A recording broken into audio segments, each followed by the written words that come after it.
Nós somos a unidade da fé. A igreja que fala de Deus, que louva ao Senhor, que adora ao Senhor, que é temente ao Senhor. Falando de Deus, seus ministérios, suas bênçãos, seu agir em nossas vidas. Igreja Pentecostal, Unidade da Fé. A igreja que pratica o ID do Senhor. Fiquem com o nosso vídeo agora e receba da parte de Cristo Jesus. Deus não aceita murmuração. Deus não... A pior coisa do crente é murmurar. Eu aprendi isso, sabia, Neuza, que eu aprendi isso? Louvado seja Deus. O pastor me ensinou muito nisso de murmurar. Porque Deus abençoava, eu murmurava. Deus abençoava, eu murmurava. Mas Deus me fez entender que dentro da prova nós temos que adorar. Eu prefiro adorar. Aleluia, louvado seja Deus. Senhor Deus, eterno Pai, diante de Ti eu quero entregar a vida do Teu Filho nas Tuas mãos. Abençoa, Senhor amado, porque Tu já falaste aqui neste lugar, Tu és santo, meu Senhor da glória. Continua abençoando, meu Senhor, a vida do Teu servo, em nome de Jesus. Amém. Amém. Paz de Cristo Jesus, para a igreja, mais uma vez, que maravilha, recebendo aí. A gente tem se visto, né, Clara? Você e tua esposa. Eu ainda vou fazer um convite aí. Eu tenho a oportunidade de estar falando com ele. E eu creio. Você crê que ele vai vir? Então continua crendo, que Deus já falou comigo já que ele vai vir. Tá? Vai vir sem força. Simplesmente ele vai chegar para você e vai falar, hoje eu quero ir naquele culto. Aleluia, glória a Deus! Deus tem falado muito comigo sobre ele. Filho, aumenta para mim aí, por favor, um pouquinho. Calma aí, deixa eu ver aqui. Ei. Aleluia. Tá bom, aqui. Livro de 2 Coríntios, capítulo 6. 2 Coríntios, capítulo 6, versículo 14 ao 18. Uma palavra que Deus me deu essa semana.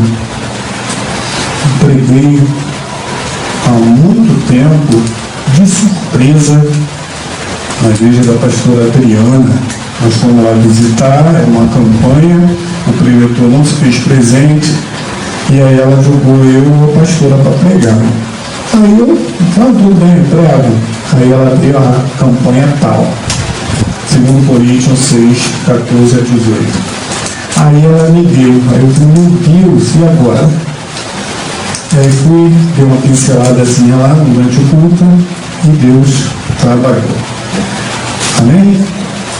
2 Coríntios 6, do 14 ao 18. Eu creio que vocês vão prestar atenção aí, vão receber algo do Senhor aí. Aleluia! Mais uma vez. Jamais nos coloqueis em julgo desigual com os descrentes, contrário? Com os descrentes.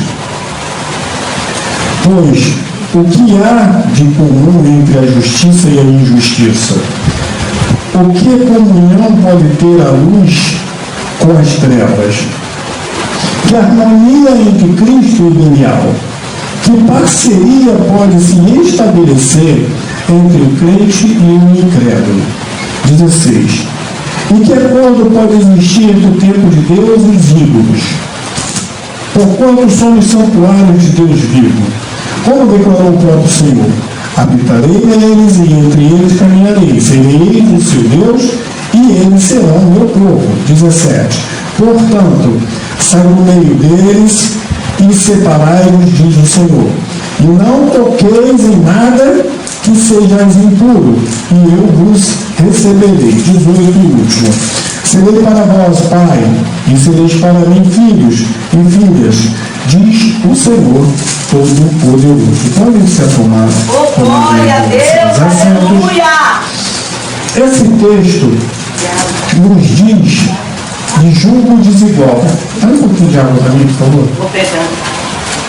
Aí a minha coisa tá cheia. E aí nos diz de julgo desigual. O que é julgo desigual? Vocês têm escutado falar de jugo desigual, mas não lembra. Jugo desigual é aquela divisão que se coloca nos bois, na roça, na fazenda, que fica um boi de um lado e um boi do outro lado, isso é boi, isso é vaca, de um lado e do outro, e coloca-se tipo um X para separar um do outro. Jugo desigual é o que não combina. Jugo desigual é o que não combina. A água não combina com o vinho. E aqui nós estamos vendo nessa passagem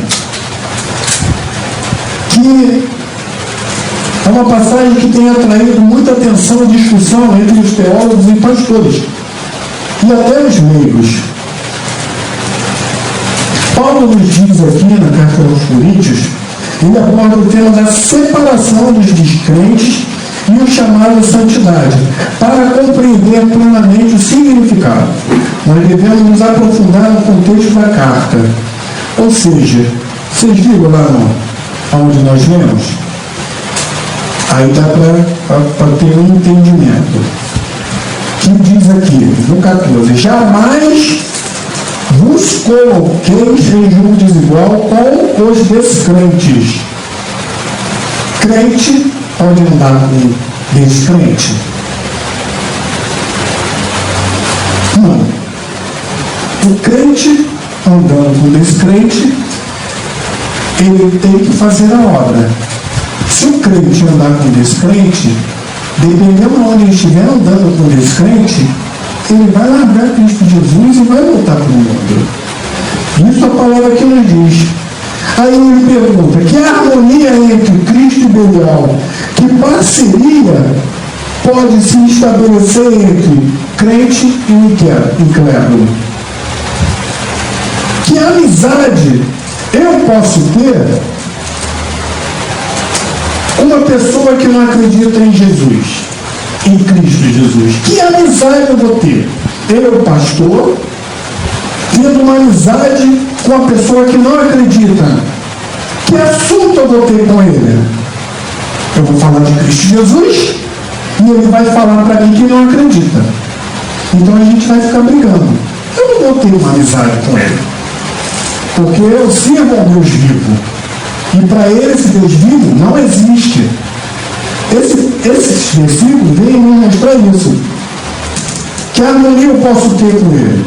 E que acordo pode existir entre o templo de Deus e os ídolos? Eu não posso colocar uma estátua aqui de um ídolo. É onde está falando, que acordo que eu vou ter do templo com o ídolo. Eu não posso.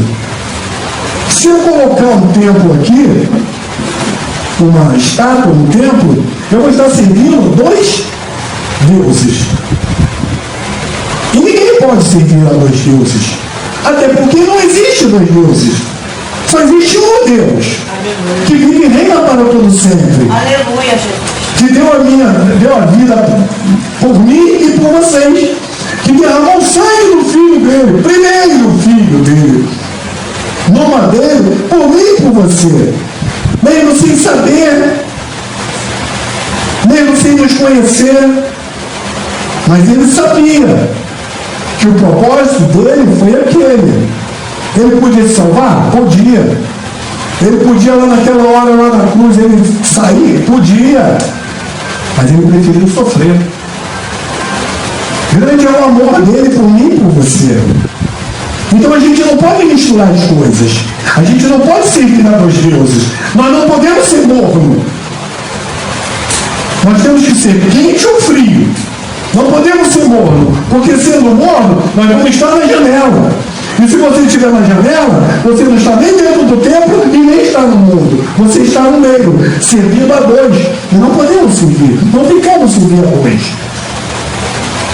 E aí, no 16 ele pergunta de novo. No 17. Sai do meio deles e separai-vos, diz o Senhor. e não toqueis em nada que seja impuro, e eu vos receberei. O meu Deus e seu Deus manda dizer para você hoje: sai do meio deles. Quem? Aquele que te convida para beber, aquele que te convida para ir para um baile meia-noite, 1h da manhã, um baile funk, um pagode. Ah, mas não tem nada demais não, eu não bebo, eu não vou beber. Não, mas quando chegar lá, você vai estar misturando, você está com um jugo desigual, e vai fazer na tua cabeça para que você faça o que ele está. Sabe por quê? Ih, eu vou estar aqui, tô careta, todo mundo bebendo, todo mundo fumando, todo mundo fazendo isso e aquilo outro, e eu sou o único careta aqui que não faço. Então eu vou fazer também para ficar junto com ele, para que o jugo não seja desigual. Vocês estão entendendo o que é jugo desigual? Água e vinho. É você ser Cristo Jesus e a outra pessoa não acreditar em Cristo Jesus. Então, um jugo desigual. Aquela madeira colocada entre um boi e um touro é justamente para isso, para separar, porque um não pensa do mesmo jeito. E colocando aquela madeira ali, o jugo, eles vão seguir o mesmo caminho que o comandante vai estar determinando. Quando você sobe em cima do cavalo, tem as rédeas. E quem é o comandante que está ali naquele jugo comandando? É Cristo Jesus. Aquele jugo foi colocado justamente para mostrar a mim e a você o caminho correto, o caminho certo. E é por isso que é aquele jugo. E é por isso que ele não quer que seja um jugo desigual. Aleluia. Porque ele estando no controle, não tem como você estar no jugo desigual. Você vai estar no jugo igual. Esse e esse vão estar seguindo a ordem do mesmo Pai. Entendeu? Aleluia. Não mais serás um jugo desigual, e sim um jugo igual. Porque quem está no controle da minha e da tua vida é Deus. Quem está ali atrás, ali em cima, guiando aqueles dois bois ali, o jugo, é Deus. E quando você está com Deus, quando você está com Cristo Jesus, quando você está alicerçado na palavra, não tem como você estar no jugo desigual. Porque você vai entender. A palavra do Senhor diz: conhecereis a verdade, e a verdade vos libertará. E se você conhecer a palavra, você não vai estar andando no jugo desigual. Porque Ele vai estar sempre no controle da gente. Ele vai estar sempre no teu controle. Ele vai estar sempre mostrando para você qual é o caminho correto, qual é o caminho que você deve seguir. E se você seguir as ordenanças dele, você vai se dar muito bem. Você vai receber bênção. Você vai receber vitória. E além do mais, sem dar nada em troca a ele. O que você vai dar em troca a ele, o que nós damos em troca a ele, é o amor. E cada vez mais a gente ama esse Deus. Cada vez mais a gente o idolatra. Tanto é que dia 25 de dezembro não é a data que Cristo Jesus nasceu. E por que ele não fez isso? Eu gosto muito de falar isso. Não fez isso justamente para não acontecer isso. Para que o mundo inteiro não parasse porque ele nasceu. Então aprenda sobre o jugo desigual. Quem está no controle da minha e da tua vida é Deus. E Ele colocou aquele jugo para que você não seja desigual, para que você ande com quem tem o mesmo pensamento que você. Amém? Essa é a mensagem que Deus deixou no meu coração. Não vou falar mais, porque se eu falar já não é mais de mim. As palmas adoram o Senhor. Glória a Deus, louvado seja Deus.